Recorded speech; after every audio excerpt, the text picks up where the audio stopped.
এ তো এদের আব্বা। বেনজির সাহেবের এত ক্ষমতা ছিল, বেনজির সাহেব যদি তাদেরকে ডেকে রুমের মধ্যে আটকে বলতো আমার আব্বা ডাকো, এই চারজন লোক সবাই তার আব্বা ডাকতো। জায়গা না দিলে তো আমরা বাস্তি করবো না, আমরা সবাই এই জায়গায় জনগণ সবই মরে দেবো আমরা, বাইরে হাই যায় না একদম। সাবেক পুলিশ মহাপরিদর্শক বেনজির আহমেদ এবং তার পরিবারের সদস্যদের নামে গাজীপুরের কালীগঞ্জে বিপুল পরিমাণ জমি কেনা হয়েছে। এসব জমির বেশিরভাগই তিনি কিনেছিলেন হিন্দু এবং খ্রিস্টান সম্প্রদায়ের লোকজনের কাছ থেকে।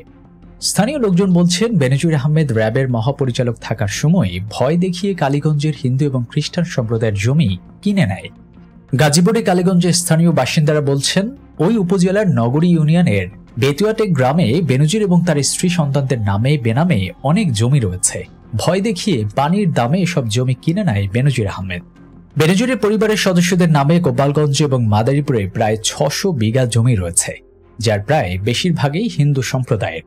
এসব জমিসহ মোট 621 বিঘা ইতিমধ্যে জব্দ করার আদেশ দেওয়া হয়েছে আদালত থেকে।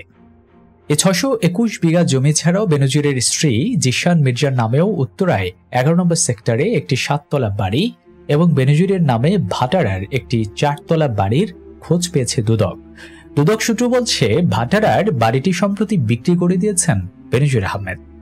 গাজীপুরের জেলা প্রশাসনের এক সূত্র বলছে, কালীগঞ্জের উপজেলায় বেনজির এবং তার পরিবারের প্রায় 181 বিঘা জমি রয়েছে।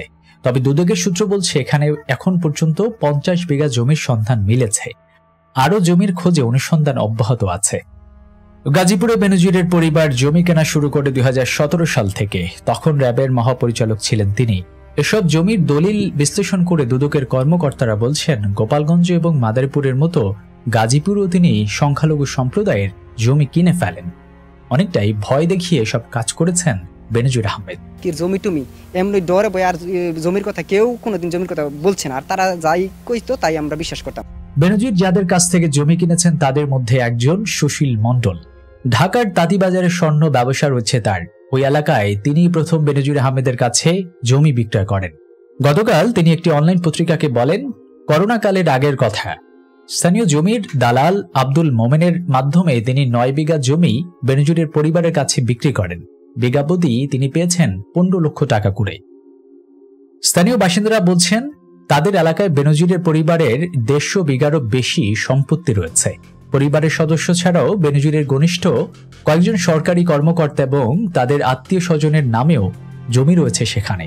এলাকার মানুষ এই এলাকাটির নাম দিয়েছেন বেনজিরের প্রজেক্ট। বেনজিরের জমি কেনা প্রসঙ্গে নগরীর খ্রিস্টান কোঅপারেটিভ ক্রিয়েটিভ ক্রেডিট ইউনিয়ন লিমিটেডের সভাপতি ফিলিপ গমেজ তিনি একটি অনলাইন পত্রিকাকে বলেন, বেনজির তাদের এলাকায় প্রচুর জমি কিনেছেন। অনেককে ভয় দেখিয়ে নামমাত্র দাম দিয়ে এই জমিগুলো লিখে নিয়েছেন তিনি। এসব নিয়ে কথা বলার মতো সাহসও ছিল না কারো ওই সময়। অনুসন্ধানে উঠে আসে এরকম ভয়ঙ্কর কিছু তথ্য।